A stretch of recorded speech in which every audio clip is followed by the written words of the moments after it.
درود به شما عزیزان.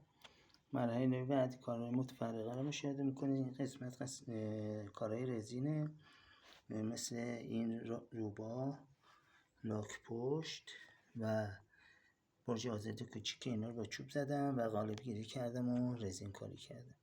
رزینم قالب‌های مختلف هم تو بازار هست، میتونید استفاده کنید و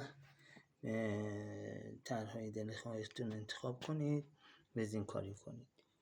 پشت اینا رو هم بعضیشون هم آهنربا زدم که بشه بچسبونیم به جاهای مختلف.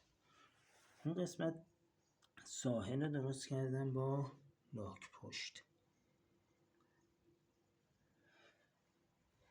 این یکی از کارهای متفرقه دیگه است که دار قالی با شونه و قیچی مینیاتوری. برج آزادی و برج ایفل. این هم کارهای چوبیه که با دست درست کردم و قالب گیری کردم برای رزین. این هم باز کارهای متفرقه دیگه است.